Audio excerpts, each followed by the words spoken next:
funny story. We did I think it was called the sneak peek results, where they basically prick your arm, send your blood, a little vial of your blood off to a lab somewhere, and then they'll email you the results. And so we did this, and the results come back. You wait 2 days, maybe 48 hours. The results come back the first time, and it said inconclusive. And that just felt like a sick joke. I'm like, oh gosh, we're having a day then. Yeah. What does this mean, inconclusive?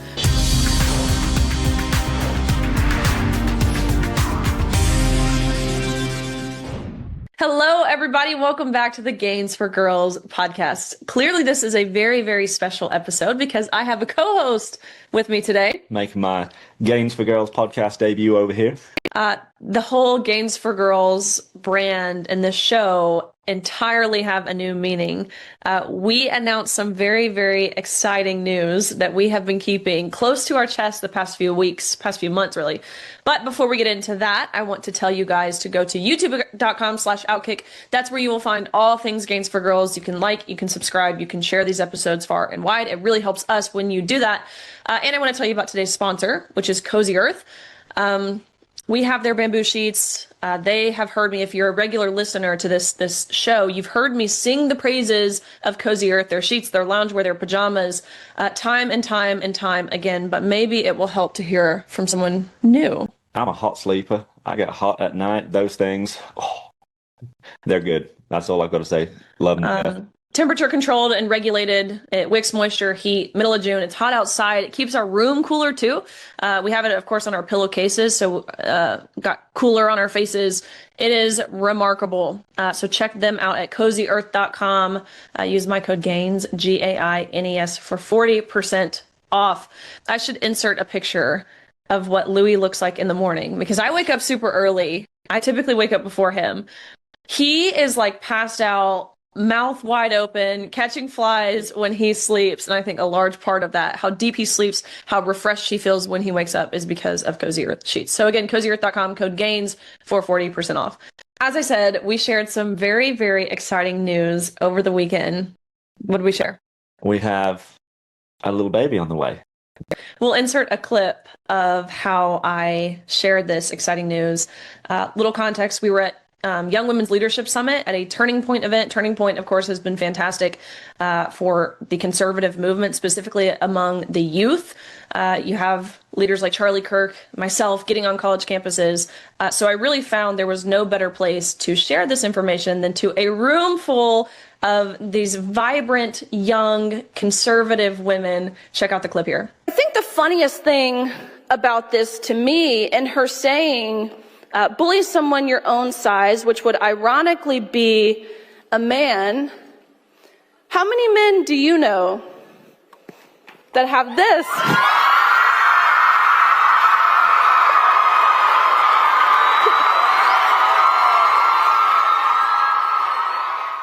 So that was the first exciting news that we shared. That, of course, we are bringing life into this world. It was just the most incredible response too. Maybe you could hear some of the audience in the clip, but again, so many young girls, it made me so emotional. I think this was kind of the final step in admitting, of course, to everyone, but also to ourselves, that this is real, it's happening, and it's happening relatively soon. I was overwhelmed with emotion. Tears immediately came to my eyes. It was almost uncontrollable, but I kind of kept it in. But then I brought out a very, very special guest, my co-host of the Gains for Girls podcast today, and he shared some more exciting news. Yeah, I was fortunate enough to be able to share that we are having a little girl, which just completely changes everything that we've been working towards for the last few years. It takes it to a whole nother level. It's even more personal now that it's actually going to be our daughter that we've been working to protect and fight for. So it was pretty neat to be able to announce that. And again, to a room full of young girls. When we found out we were pregnant, I immediately knew, at relatively early on, right? At 6 or so weeks when we found out, I knew it was a girl. I'm not an overly intuitive person typically. I would have bet our house on it, our life savings on the fact that it was a girl. But we, of course, you go through We did the blood test, all the genetic testing to make sure everything was good and healthy, which, praise God, it is.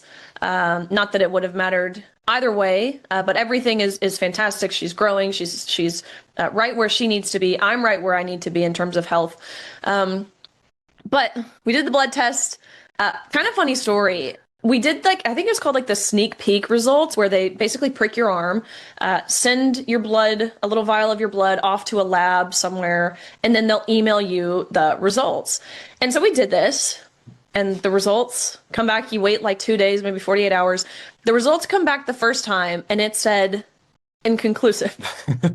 And that just felt like a sick joke. I'm like, oh gosh, We're having a day then.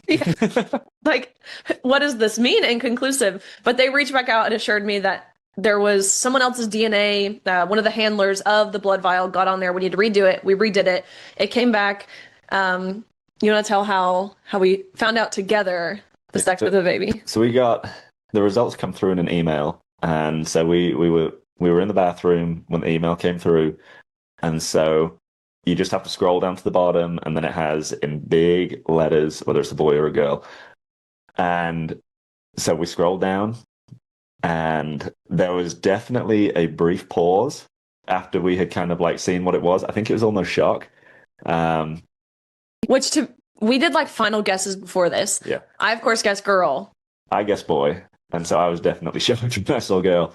But after that brief little pause, the first words that came out of my mouth were, "I'm going to jail." Which, yeah. I think that's how you know you married the right man, when the first words that he says after finding out he is going to be a girl dad, a dad to a little girl, is, "I'm going to jail." I take that as a sign you know you married the right person. I posted over on my Instagram just this weekend after we did the reveal. Let me know if you guys have any questions, because of course we're going to be talking about it on the podcast this week. And you guys sent in so many questions, so many that I can't possibly get to them all, but I figured I would take the ones that were the most popular and answer some of those. So the first one was due date. Due date. So our little girl is due towards the back end of September, which I'm kind of nervous for, because my birthday is also towards the end of September, and I think that my birthday is going to be co-opted and forgotten forever. You're just going to be 25 forever, because we're going to have to do my half birthday or something. Yeah, his birthday is September 19th, and if she is born that day, then it's no longer mine. I love you so much, but you are going to unfortunately be forgotten for the rest of fully expecting your life. Yeah. So she's due then. Second question is, how did I find out? I feel like I found out relatively later. Like I said, we found out about 6 or so weeks, which nowadays I see on TikTok or on social media that you have girls who are finding out at 3 weeks, which is insane to me. That was a video of literally 3 weeks. Yeah, that's so crazy, but it speaks to the innovation of these pregnancy tests and results and all the different things. But the way that I found out is pretty crazy. I woke up one day not feeling fantastic, nauseous, very, very dizzy. That's how I felt. It was almost like symptoms of vertigo. You stand up and immediately your blood rushes to your head. You're lightheaded. And so I was standing at my grandma's house. I was on the phone with my sister, and I stood up, and it was like timber. I fell flat on my face. I had passed out. And my grandma's standing there, and God bless her, and she's running over, and she's like, Riley. And I'm still confused at this point, what? I have no idea why that happened. I'm healthy. I'm there's no sort of heart condition that I knew of at the time. I didn't get the vaccine. There was nothing that could have made that happen. So I believed. And it was then I took a pregnancy test, and it came back positive.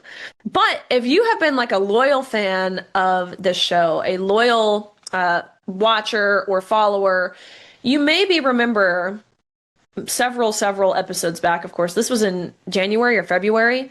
There was an episode with Gracie Hunt, the daughter of she's the heiress of the Chiefs, the Kansas City Chiefs. This was leading up to the Super Bowl. You may remember, if you watched the show, I had 2 shiners, 2 black eyes, and a bruised nose where I had fallen so hard on my face. So that is how I found out that I was pregnant. But I kept this information from Louie, the father of the child, for about a week or so because, in my defense, I was desperately trying to think of a cute way to tell him about this, to surprise him.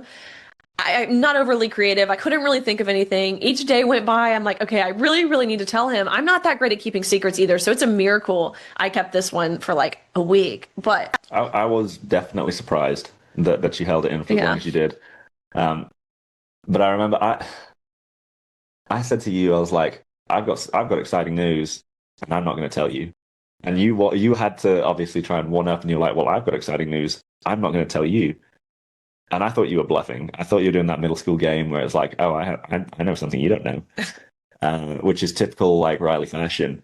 So I didn't believe you, but I caved as I normally do with this stuff. And I had just been told that my green card had been approved, and I'm sure some of you have heard about all that stuff.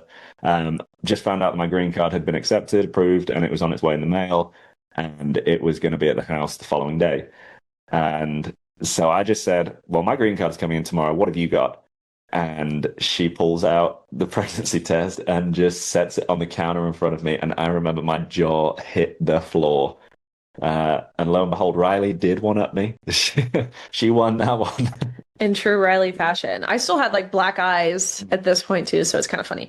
We were able to tell our family and friends. We did like just a relatively intimate little sex reveal. I don't like the whole verbiage of gender reveal, to be honest with you, because it kind of goes against everything that I have been declaring for years. Again, if you've been watching this podcast, you know that I have made the very, very firm stance that gender and sex are not synonymous. They are not interchangeable words. So I prefer to say our baby's sex reveal because, again, that is accurate. And when the results came in on our phone, like that email we were talking about that we scrolled to the bottom, it says girl XX. Like, I just thought that was perfect and very, very fitting. So we had a relatively intimate little sex reveal with our family and our closest friends, had a little cake, cut into the cake, and of course, the icing on the inside was pink. Next question, you guys, a lot of you guys were asking is why did we keep it private for so long? It took us till week 26 to now come out and tell the public. I think a couple reasons. Number one, because it took me a while to show. I mean, even week 20 or so, like halfway through the pregnancy, I go to the anatomy scan. Of course, I can tell, like I'm very self-aware. I know my body. I think being very fit and tuned into myself my whole life, being an athlete, like I could tell that my body's changing and growing and shifting. Things internally were shifting. That was just about when you'd started saying, okay, my clothes are starting to feel tighter. Yeah. I think that was right around then as well, wasn't it? Yeah. So it took me a while to show, but then I would say like the past probably 3 or so weeks, it has really like every morning I wake up, I'm like, oh, that's not just like bloated looking anymore. That's like a bump. Yeah. So that number one. And I think number two, people are just cruel. And I am so secure and firm in what I believe and with my convictions to be able to take the negativity and the backlash. But even without my daughter, our daughter being in our arms yet, I feel this innate, inherent sense of protection over her. So come for me all day long. Leave me hate comments all day long. I will say me and the block button are like this nowadays. Not really on X or like TikTok. I don't really read those comments, but Instagram, the notifications pop up so readily. And I see when people leave hateful comments, you will get blocked in like 0.2 of a second. Like the block button. Yeah, like I don't, it's not because again it makes me feel any sort of way. It's more so like I don't want to give you the power to comment on my photo. I think it's so bizarre, like a grown adult going to another grown adult's social media page to leave a negative comment. A lot of them like older men as well. Yeah, it's like grow up, find a hobby, maybe get a job. These are the same people who are protesting at the No King's Day protests all across the nation. It's like, get a job. Anyway, so I think those two things were a large part in why we kept it close to chest for as long as we did. Yeah, people are just crazy, you know, and it was something that was personal to us, and we wanted the ability to tell people when we were ready. And yeah, I think what better time for us than at the Young Women's Leadership Summit, knowing that it was a girl. I mean, that was just that was perfect. And a lot of you guessed it, truthfully. Like a lot of you were leaving comments on my social media saying like, "Oh, are you pregnant? Is there a baby on board?" And it was funny because a lot of you would say like, it's not even because you look any different or we see a bump or anything like that, but there's just this glow about you. So I thought that was kind of crazy. A lot of you were very, you were in tune and way ahead of your time in knowing this information. Who was really, I think this is cool, who was really like the first being to Like, know? our dog, our female dog, for sure. I remember this was probably like week 2. Like yeah, it was crazy. Like before you knew, we'd be in the kitchen, the dogs would be, underneath our feet. Which we have 3 dogs. Uh-huh. We have Buddy, Lady, and Dumbo. Buddy is our oldest male. Lady is the female. Buddy and Lady got together. So she was a mother before me. And she had 10 puppies, Dumbo being one of them. We'll insert a picture of them. They're just the best, sweetest dogs ever. And they're like their own little pack, if you will. Yeah, she'd almost like circle you like a shark and like sit on your feet. Now we're used to them being underneath our feet just because they're people dogs through and through. But Lady would sit on your feet and I mean she'd never like growl at the others, but she was like fending them off. It was like almost like a healer, like wanting to like nip Yeah. or like ankle bite at the other ones if they got too close to me. And she had never done that. Yeah. And so it was super bizarre to me. She would like at night, they would sleep in the bed with us. She would be, and she's always slept very close to me, but it was like different. Like I could tell something was up with her. Yep. And it's how she acted before she had her puppies. Like before she had all 10 of her little puppies, she wanted to be sitting on my lap, touching me as close to me as possible when she was nesting, if you will. And so I think we both think that she was the very, very first being to know that there was a little baby inside of me, which is crazy. I remember, so you and her, she's the kind where she's going to sleep with her head like on your pillow. Like we wake up touching noses. Yeah, but she'd switched a little bit and she was sleeping with her head like on your stomach. Yeah, it was crazy. Yeah, she knew something was going on. Yeah, it really was crazy. So next thing, a lot of you were asking about symptoms that I've had. So many of you actually were commenting like, please talk about how difficult the first trimester was. And I think you're going to hate this. Maybe I would hate this if I was a woman who had a very difficult first trimester. I truthfully have had 0 symptoms this entire time. No sickness, no fatigue, nothing really. No, temper's been a little short. Yeah. Every now and then. I've been on the receiving end of, of a few thrashings. I will say the first trimester, I would wake up like angry for no reason at him. Yeah. If I was still asleep when she woke up, Yeah. I was cooked. That was it. I was in the doghouse. That is true. But it only lasted like the first 10 minutes of the day. And then I'm like, okay, I feel better now. I just wanted to like be angry at you for 10 minutes. She showed violence that morning. And I would say there was like a 4-day stretch where the emotions I could tell were super heightened. Intense feelings of sadness and anger, but also when I was happy, that was a very intense feeling too. And it was frustrating to me because I knew, like I could tell my emotions were heightened, but it didn't feel like there was anything I could do about it. So that was a really bizarre, almost out of body feeling where you're acting irrational, but there's not a lot that can be done to prevent the irrationality. And so I had to just tell him, I'm like, just have grace with me. I think this will be over soon. I don't really know, but I am either going to I think I'm going to just strangle every single person around me.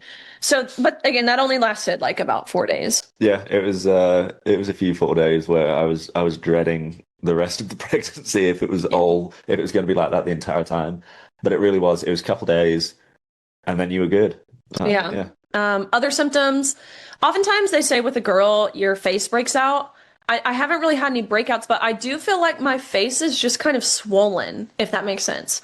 I feel just like, I don't know if it's more drainage. I don't know what it is. I feel just like a little more puffy in my face. And I think that's been the hardest part for me of pregnancy And I would imagine many athletes, especially athletes who have competed at a high level. I think especially in sports like gymnastics or swimming, where you're either wearing a leotard or a very revealing, skimpy bathing suit, if you will, like it's hard because your body is so revealed all the time, and it's almost inevitable that you like observe it and evaluate it and critique your own biggest critique of your own body. And I hate to say that. I hate that that's the way that it is, but truthfully, like that is the reality. It's why so many women, especially, struggle once they're done with athletics. Again, in collegiate athletics and what I experienced, like you're so in tune, you're so fit, you're training 6+ hours every single day, swimming 10+ miles, then all that ends. And so to have your body change, of course, you know it's going to happen. I have been fortunate enough to stay relatively fit, still running, still exercising, lifting, doing all the things. So my body, of course, has changed. I've lost a lot of that muscle that I had. I'm not as lean as I once was. But I would say I haven't gained, like, in terms of body fat percentage, not a ton of fat. My body's just changed. And I think that happens as a woman too, as you get older into that childbearing stage of life.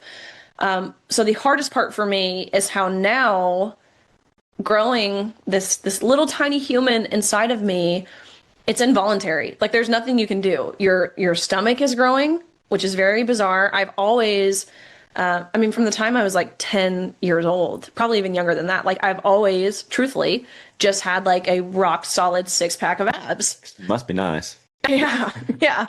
I think a lot of it is genetics, but a lot of it also is, of course, hard work and your diet and all the things that go into it. And so now all of that is shifting and growing, and I feel like like your whole body. And so that has been the hardest part for me to be able to come to terms with and be okay with, is that my body is changing. And again, why the Simone comments to me reading that were even more outlandish than they would have been prior to conception, which is, again, just crazy. I have to remind you every now and then. I'm like, you'll be, we'll be going traveling, doing stuff, and you'll say, okay, I haven't got any clothes that fit, and you'll get frustrated. And I say, well, hon, you're growing a child. They say with the girl, the dad's body changes too. I don't know why that is. I'm taking that as an excuse. Dad bod, here we come. They say that like when the wife, or like when you're having a girl, I don't know if there's a certain amount of like hormone. I don't know how this stuff works, like hormones that are released, pheromones that are released, but they say stress. Maybe that little girls make dad stress. Otherwise, like in terms of exercise, I have been able to stay totally the same as before. You work hard. You always have. She's a little crazy. I ain't even gonna lie. Yeah. Like, I'm not a morning person. I'll hear her wake up at like 4 o'clock, and I'll be like, "What on earth are you doing?" And she's like, "Just going to work out." Yeah. Call me if you need me. I am still a lot of running. Running has felt entirely fine. I mean, the entirety of my pregnancy. Still lifting. Don't come for me, but I feel like I'm actually can still lift pretty heavy and not feel any sort of pain. And that was what my doctor said, like, do as you were doing before. Don't add anything new. But if you're lifting and your body's adjusted to it, and that's fine. So like the other day, I mean, in back squat, I mean, we're back squatting 6 reps of 175, 185 pounds. And I still don't feel any sort of discomfort or pain. I think I'm reaching that little brink, that point where it starts to feel different, but I haven't yet. So yeah, he said business as usual. If anything feels different, just back off. That was the advice he gave. And I think that's what's made the rest of pregnancy really a breeze for me, is being fit. So this is my clarion call to everyone, especially women who are hoping to conceive at some point, whether it's in the near future or later down the road. Get as fit as you can prior to conception, and I think that has been a large part of why pregnancy has been a breeze. I think that's something that I wish I'd kind of taken a little more seriously through the pregnancies, because, like, obviously you are now growing a human, so you've got to be on your A game, staying fit, staying active, drinking a lot of water, eating better. I'm terrible. My diet's awful. I'll be the first to admit that. But you also work like manual labor. Yeah. So he has a construction company here in Nashville. pouring concrete. Any of you who have done this know what this is like. Like, it's blue collar, like No soft hands around here. no soft hands. So he works a lot, like I would say probably 45-ish minutes away from home. If you're familiar with the Nashville area, he works a lot in Brentwood, which is about 45 minutes away from her house. And so he's on the road a lot. He doesn't have time to, of course, come back. I guess you could pack a lunch from home, but it's a lot of on the road eating. And we travel so much. So that's a hard part too. Yeah, I think that's something that dads should definitely focus on more is like, okay, so you're growing a child for 9 months. Dad should make it a challenge to take that 9 months and get in as best shape as they can as well. And no doubt we'll have another. That's going to be one of the things that I think I focus on. It's not too late now. I'm going to remind him of this in the morning when I wake up at 5 a.m. to go work out. Oh, yes. Next question a lot of you ask is, have I always wanted to be a mother? Yes, I have. I think this is because, again, I have a plethora of siblings, and being the second oldest, like there is almost this nurturing capacity that I feel like I've always had.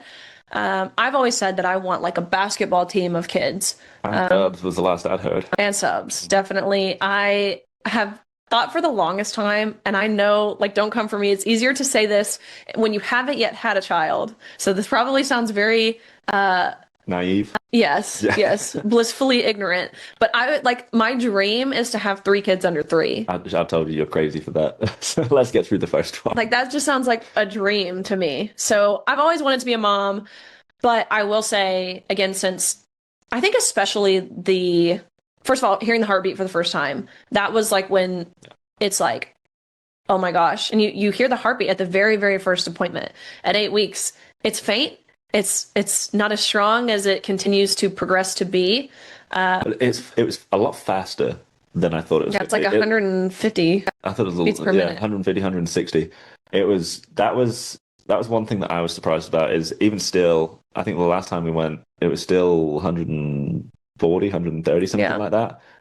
That heartbeat's fast. That caught me off guard a little bit. So She's working hard in there. yeah, she is.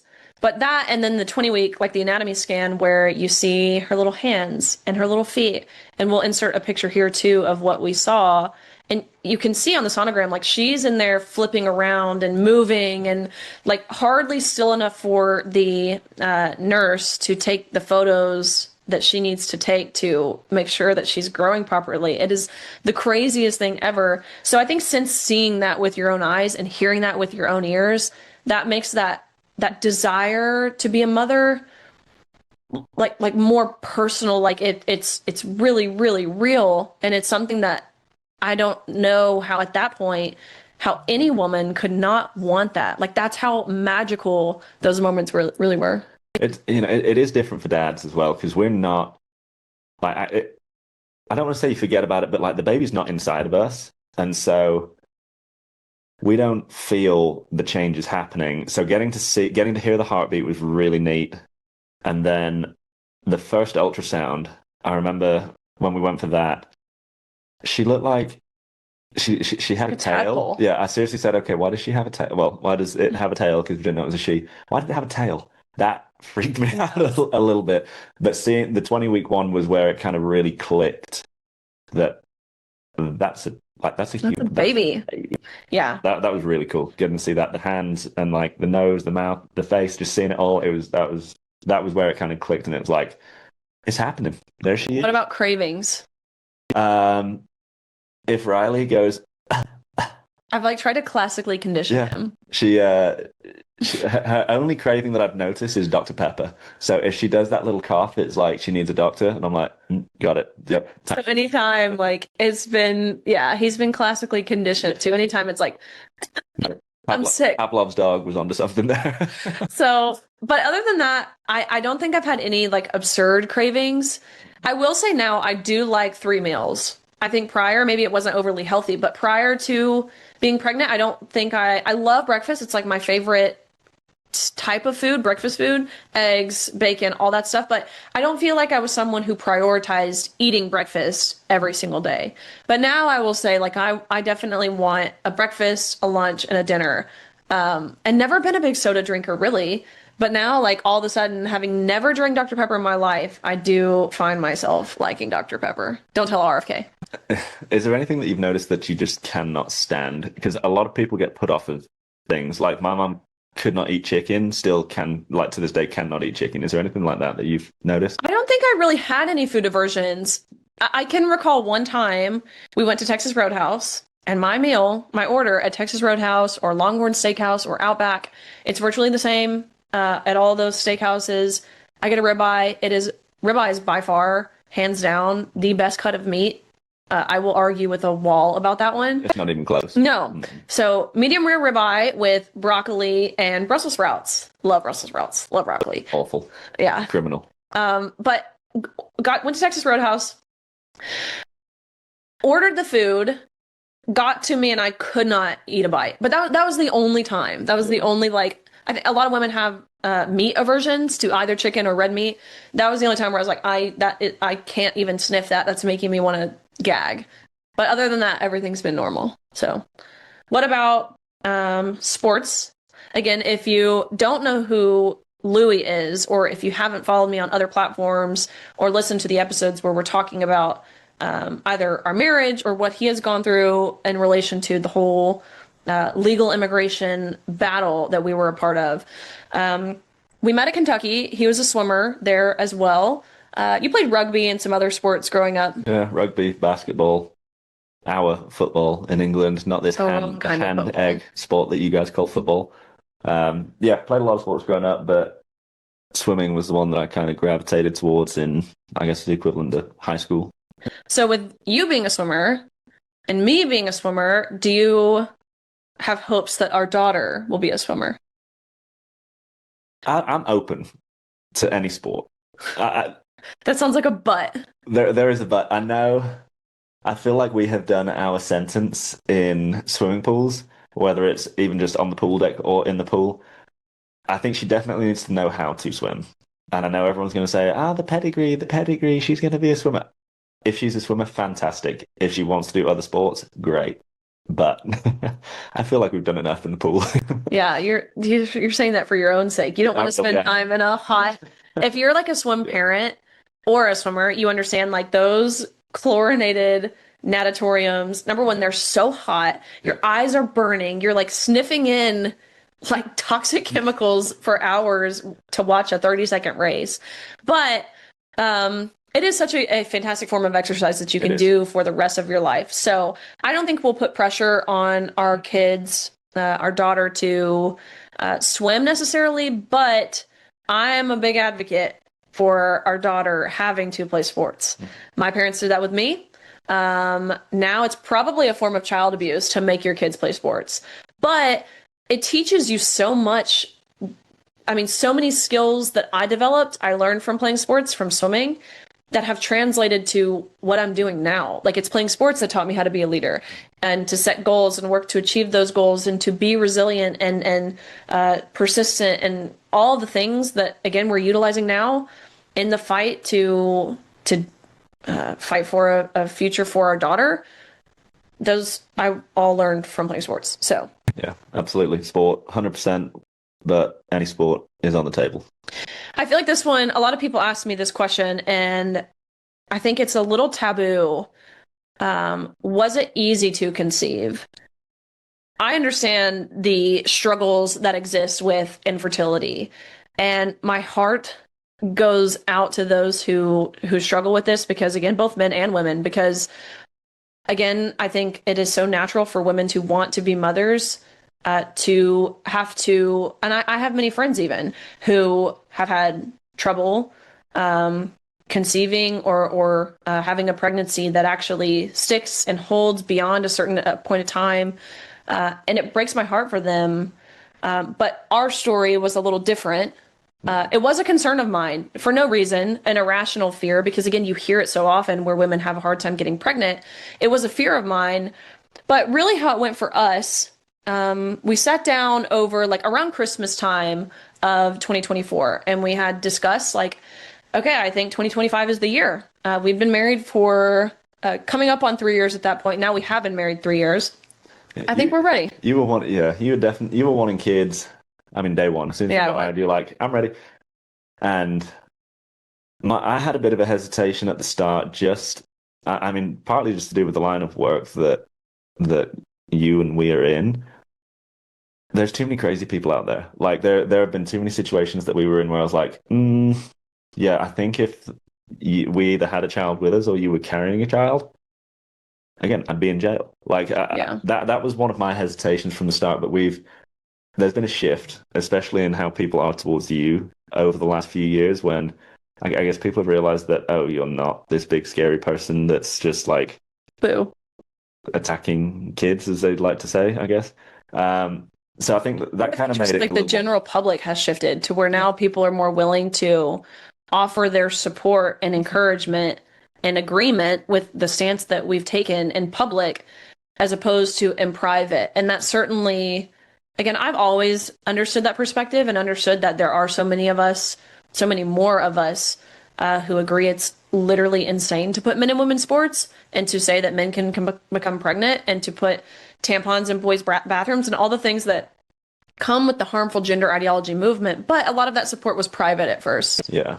And so it's been great to see, especially from like the husband's point of view, to see that shift where people are more open to support you. That made me a lot more confident saying, okay, I think, yeah, if it happens in 2025, that'd be amazing. And didn't take long. No. It was January when we, I guess, conceived. And so it's pretty amazing to think about too, like just all of the things our daughter has been able to indirectly be a part of. Of course, we were at inauguration, so our baby got to be there. I can tell her this one day, as Donald Trump was inaugurated as the 47th president of the United States. She's been to the White House. She's been able to watch President Trump sign executive orders. She's been to the State of the Union address, or the joint address to Congress, so I should say. We need to figure out how many states she's been to. I know. Before she was born. I know. So it's pretty amazing to think of it that way. What about vaccines? This is a tough one. I think with vaccines, we haven't even really talked about this honestly yet. Vaccines, I think you know the statistic. You've said it before they go to school or something. What is it? They get like 60-something vaccines? Like 72 vaccines by the time you turn 12 years old. Yeah, something like that, which to me, that seems a little excessive. I think obviously ones like the long-standing ones like polio, MMR, smallpox, chickenpox, those ones that have been around for a long time, all for it. But definitely, I think the best thing we can say is that everybody needs to do their own research into what the vaccines are, what's in them, and what they're supposed to prevent, treat, or whatever. Well, obviously, we need to do research. Yeah. I wouldn't say either of us are anti-vaxxers.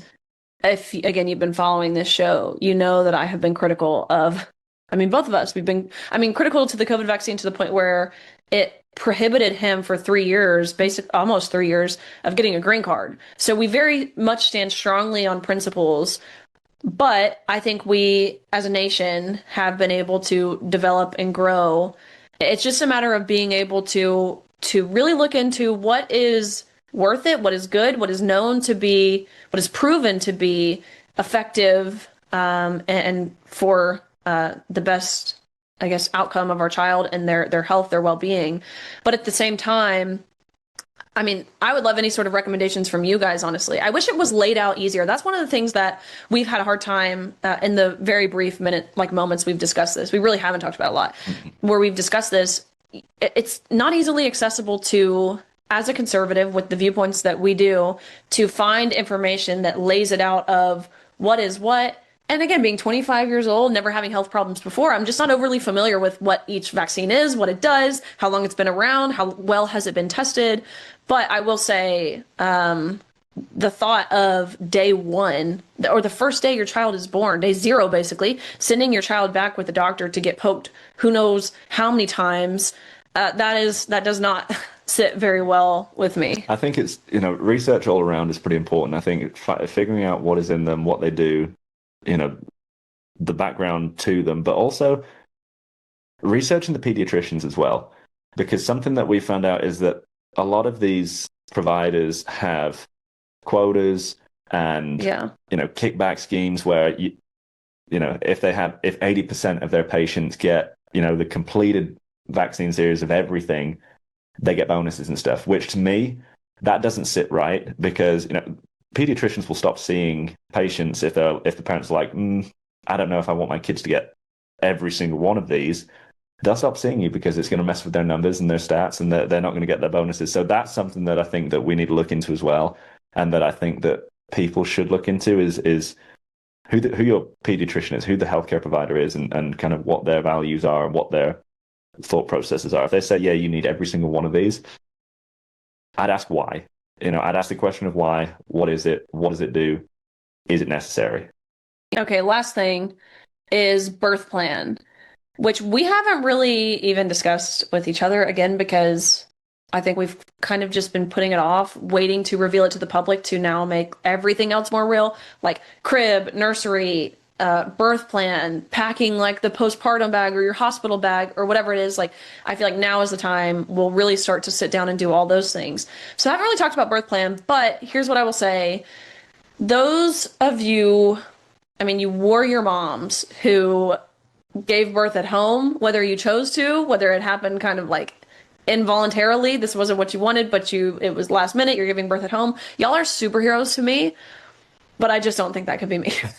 I have a high pain tolerance. I really feel like I do, but if there's an option to not feel it, I don't want to feel it. Yeah, give you that epidural. Give me the epidural. Like, give me everything that will make me not feel it. Like, the thought of like pushing out essentially a watermelon is that's terrifying to me. Yeah, I don't blame you. I'll be holding your hand and saying you're doing a great job, sweetie, but I do not envy you in that moment. I really do not. So no. So I think a relatively standard birth plan hopefully goes off without a hitch. I will say my oldest sister, she had a baby about 9 months ago. She, similar to me, had a fantastic pregnancy where no symptoms, felt great, all the things, but then her delivery process was pretty brutal. Labor for like 24 hours. Then they decided to ultimately do a C-section, which of course you want in that moment, whatever they have to do to make sure your baby is healthy, and is alive and well and all the things. Of course, you will do whatever it takes. Hopefully we can have this baby girl without a hitch. Everything goes great. But other than that, I think that's a pretty standard birth plan. what about schooling? We haven't really gone over this one. No, we haven't.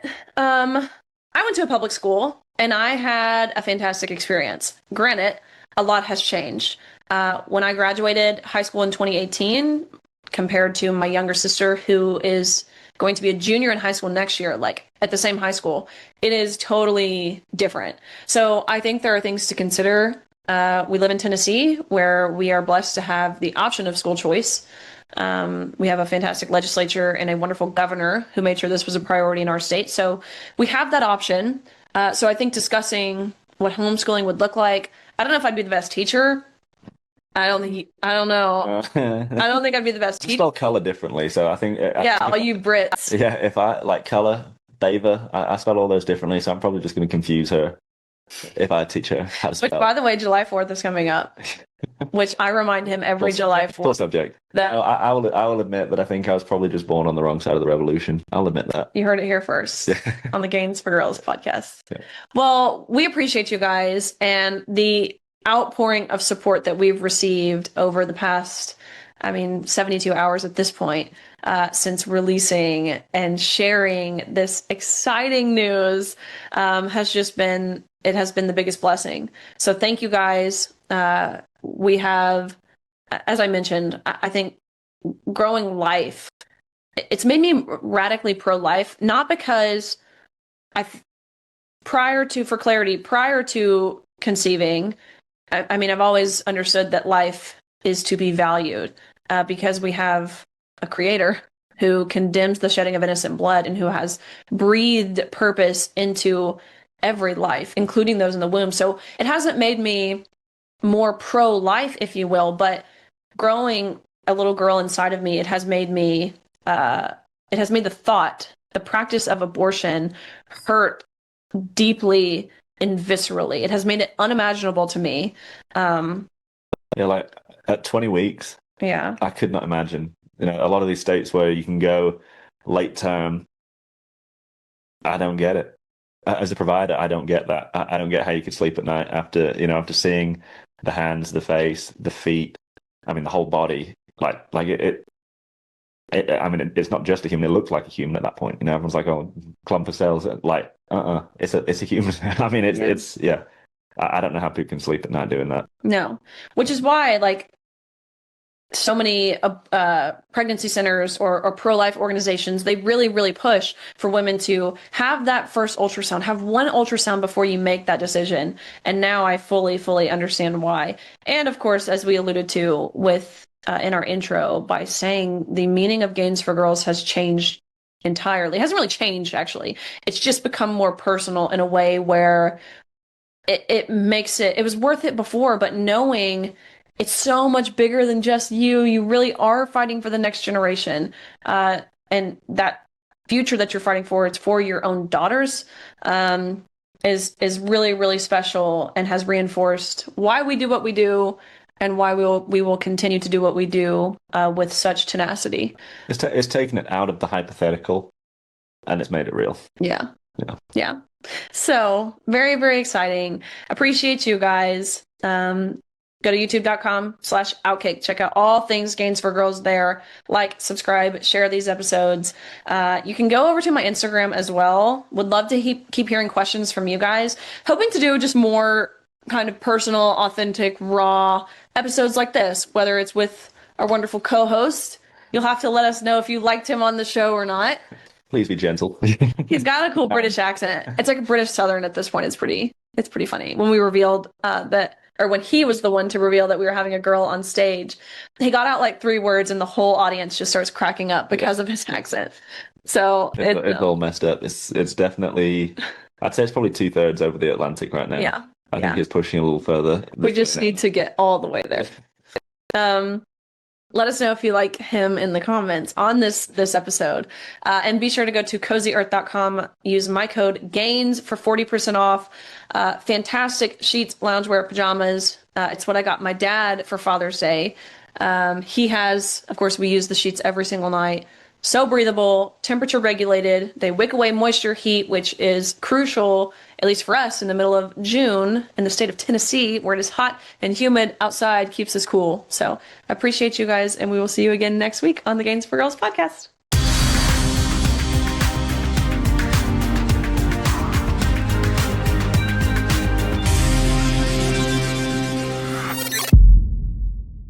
Hey everybody, thank you so much for watching. The fight to save women's sports and restore common sense is far from over, and I continue the conversation every week. So make sure to catch more content over here and subscribe to OutKick so you don't miss a thing.